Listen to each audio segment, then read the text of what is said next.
Olá! E para finalizar a madrugada de Halloween, eu trago para vocês um conto da Lígia Fagundes Telles, essa autora brasileira de contos diversos e esse especificamente, dentre os tantos contos misteriosos, fantásticos que ela escreve na sua narrativa. O nome do conto é Venha Ver o Pôr do Sol.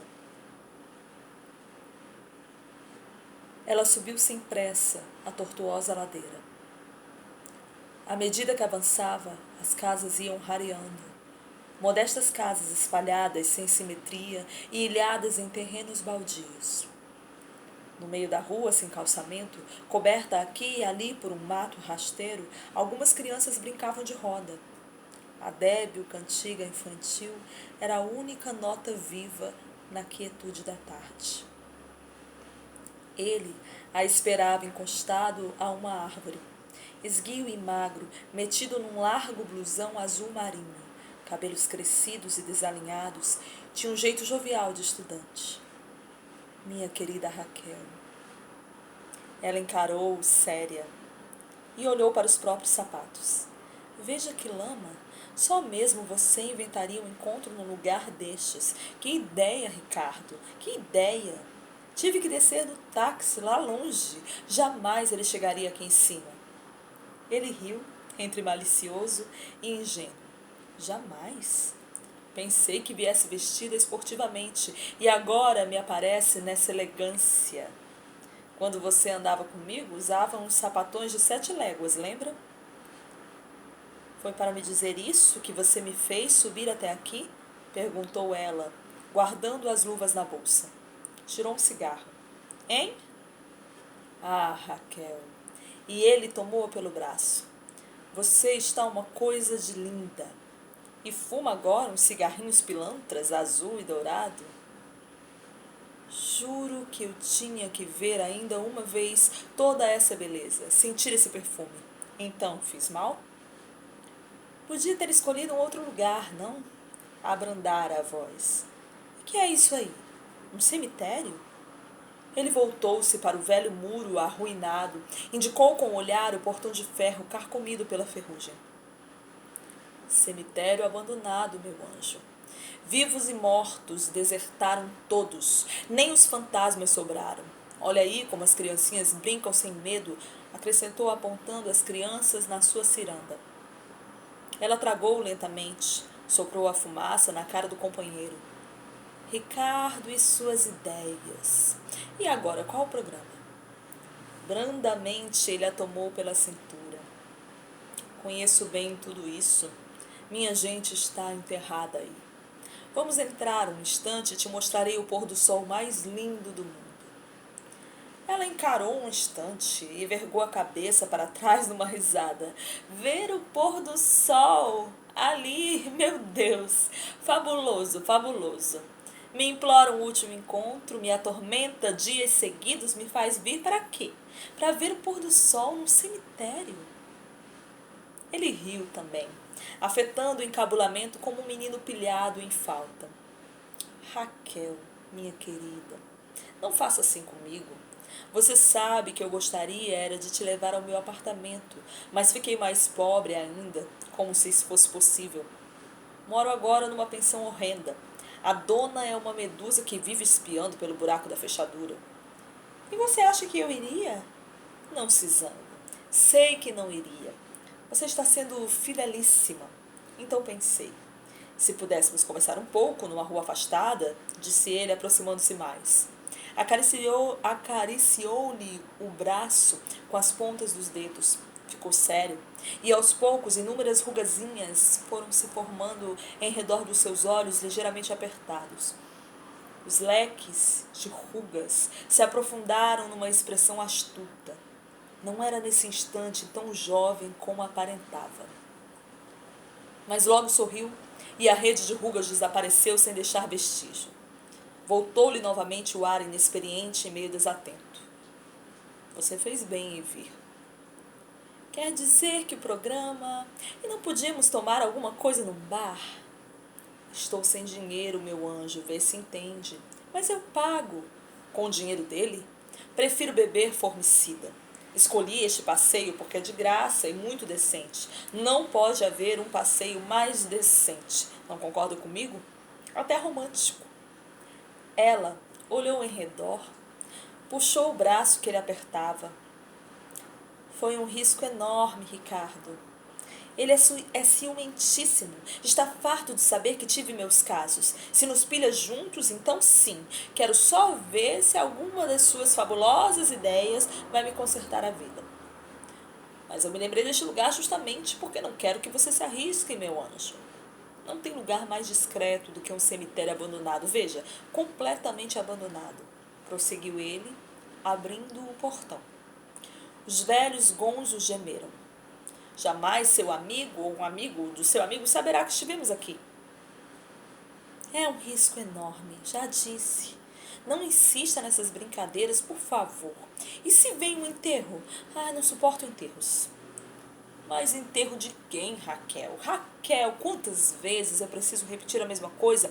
Há séculos ninguém mais é enterrado aqui. Acho que nem os ossos sobraram. Que bobagem. Vem comigo. Pode me dar o braço, não tenha medo. O mato rasteiro dominava tudo. E não satisfeito de ter se alastrado furioso pelos canteiros, subira pelas sepulturas, infiltrara-se ávido pelos rachões dos mármores, invadira as alamedas de pedregulhos esverdinhados, como se quisesse, com a sua violenta força de vida, cobrir para sempre os últimos vestígios da morte. Foram andando pela longa alameda banhada de sol. Os passos de ambos ressoavam sonoros, como uma estranha música feita do som das folhas secas trituradas sobre os pedregulhos. Amuada, mas obediente, ela se deixava conduzir como uma criança. Às vezes, mostrava uma certa curiosidade por uma ou outra sepultura com os pálidos medalhões de retratos esmaltados. É imenso, hein? E tão miserável. Nunca vi um cemitério mais miserável, que deprimente!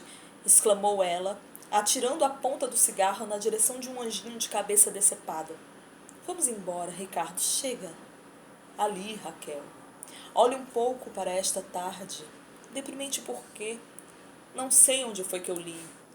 A beleza não está nem na luz da manhã, nem na sombra da noite. Está no crepúsculo. Nesse meu tom, nessa ambiguidade. Estou lhe dando um crepúsculo numa bandeja e você se queixa? Não gosto de cemitério. Já disse. E ainda mais cemitério pobre. Delicadamente ele beijou-lhe a mão.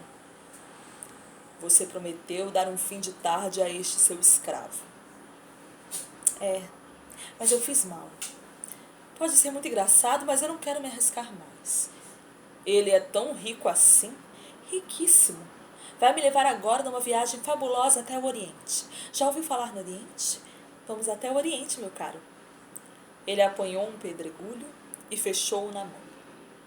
A pequenina rede de rugas voltou a se estender em redor dos seus olhos. A fisionomia tão aberta e lisa repentinamente escureceu envelhecida. Mas logo o sorriso reapareceu e as rugazinhas sumiram. Eu também te levei um dia para passear de barco, lembra? Recostando a cabeça no ombro do homem, ela retardou o passo. Sabe, Ricardo, acho que você é mesmo meio tantã. Mas apesar de tudo, tenho às vezes saudade daquele tempo. Que ano aquele? Quando penso, não entendo como aguentei tanto. Imagine, 1 ano. É que você tinha lido A Dama das Camélias. Ficou assim, toda frágil, toda sentimental. E agora? Que romance você está lendo agora? Nenhum, respondeu ela, franzindo os lábios. Deteve-se para ler a inscrição de uma laje despedaçada. Minha querida esposa, eternas saudades. Leu em voz baixa. Pois sim, durou pouco essa eternidade. Ele atirou o pedregulho num canteiro ressequido. Mas é esse abandono na morte que faz o encanto disto. Não se encontra mais a menor intervenção dos vivos, a estúpida intervenção dos vivos. Veja, disse, apontando uma sepultura fendida, a erva daninha brotando insólita de dentro da fenda. O musgo já cobriu o nome da pedra.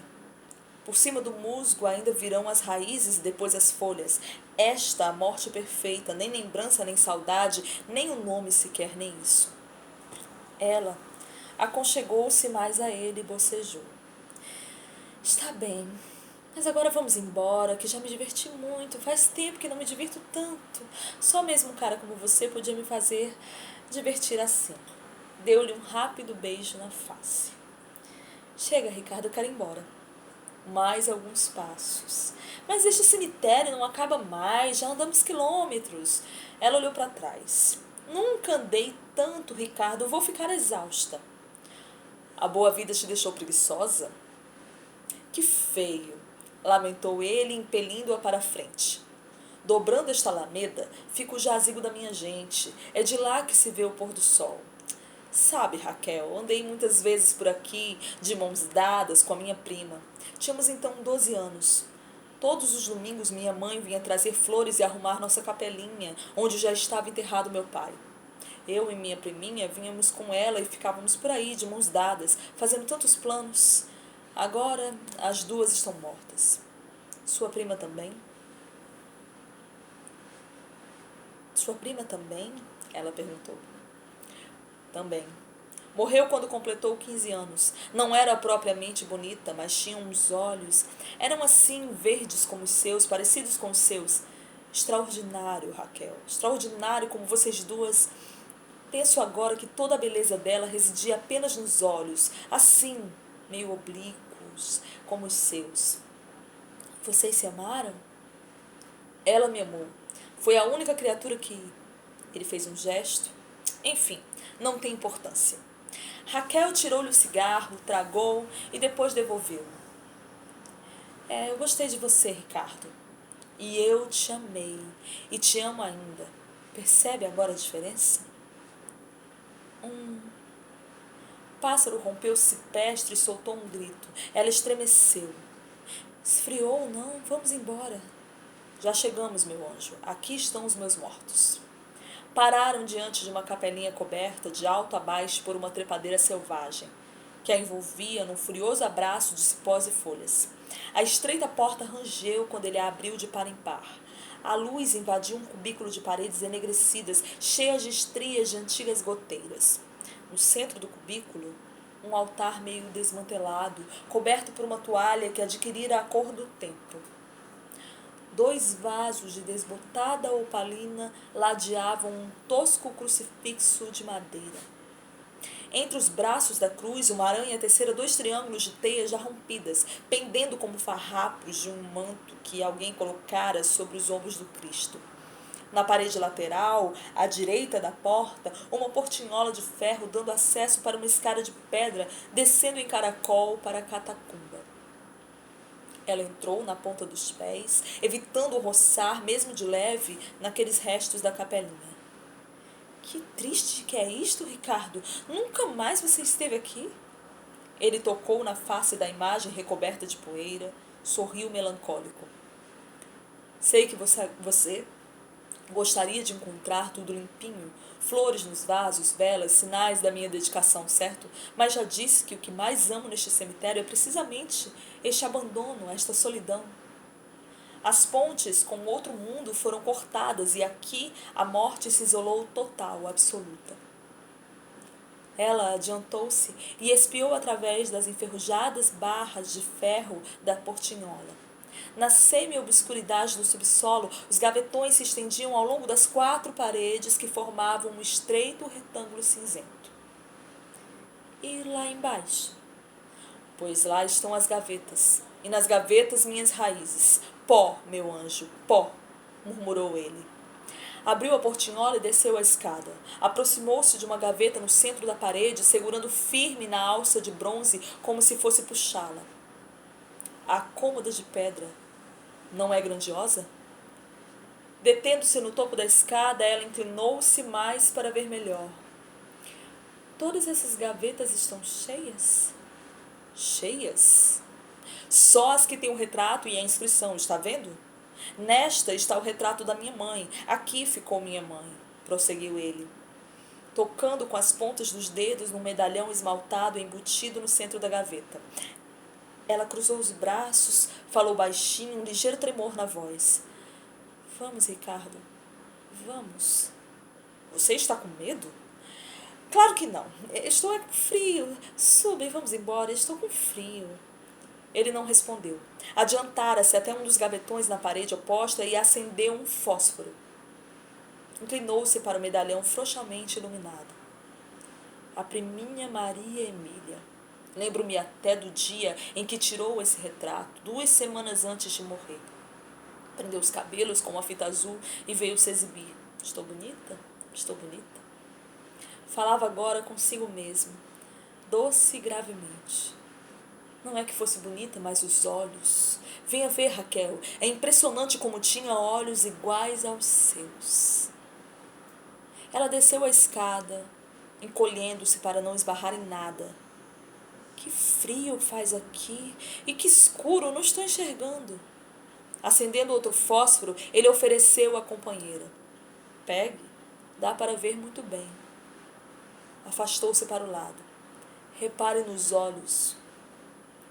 Mas está tão desbotado, mal se vê que é uma moça.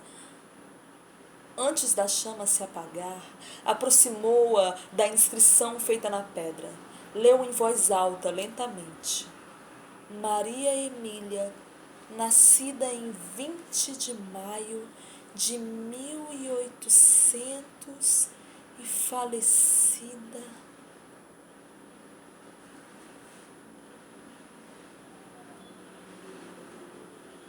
Deixou cair o palito e ficou um instante imóvel. Mas esta não podia ser sua namorada. Morreu há mais de 100 anos, seu menti... Um baque metálico decepou-lhe a palavra pelo meio. Olhou em redor. A peça estava deserta. Voltou o olhar para a escada. No topo, Ricardo a observava por detrás da portinhola fechada. Tinha o seu sorriso meio inocente e meio malicioso. Isto nunca foi o jazigo da sua família, seu mentiroso. Brincadeira mais cretina? Exclamou ela, subindo rapidamente a escada. Não tem graça nenhuma, ouviu? Ele esperou que ela chegasse quase a tocar o trinco da portinhola de ferro. Então deu uma volta à chave, arrancou-a da fechadura e saltou para trás. Ricardo, abre isto imediatamente. Vamos, imediatamente, ordenou, torcendo o trinco. Detesto este tipo de brincadeira, você sabe disso, seu idiota. É no que dá seguir a cabeça de um idiota desses. Brincadeira mais estúpida. Uma recha de sol vai entrar pela frincha da porta. Tem uma frincha na porta. Depois vai se afastando devagarinho, bem devagarinho. Você terá o pôr do sol mais belo do mundo. Ela sacudia a portinhola. Ricardo, chega! Já disse, chega! Abre imediatamente, imediatamente! Sacudiu a portinhola com mais força ainda. Agarrou-se a ela, dependurando-se por entre as grades. Ficou ofegante, os olhos cheios de lágrimas. Ensaiou um sorriso. Ouça, meu bem. Foi engraçadíssimo. Mas agora eu preciso ir mesmo. Vamos, abra. Ele já não sorria. Estava sério. Os olhos diminuídos. Em redor deles reapareceram as rugazinhas abertas em leque. Boa noite, Raquel. Chega, Ricardo, você vai me pagar, gritou ela, estendendo os braços por entre as grades, tentando agarrá-lo. Cretino, me dá a chave desta porcaria, vamos? Exigiu, examinando a fechadura nova em folha. Examinou em seguida as grades cobertas por uma crosta de ferrugem e imobilizou-se. Foi erguendo o olhar até a chave que ele balançava pela argola, como um pêndulo. Encarou-o, apertando contra a grade a face sem cor. Esbugalhou os olhos num espasmo e amoleceu o corpo. Foi escorregando. Não, não. Voltado ainda para ela, ele chegara até a porta e abriu os braços. Foi puxando as 2 folhas escancaradas. Boa noite, meu anjo. Os lábios dela se pregavam um ao outro, como se entre eles houvesse cola. Os olhos rodavam pesadamente numa expressão embrutecida. Não. Guardando a chave no bolso, ele retomou o caminho percorrido. No breve silêncio, o som dos pedregulhos se entrechocando úmidos sob seus sapatos, e de repente, o grito medonho, inumano.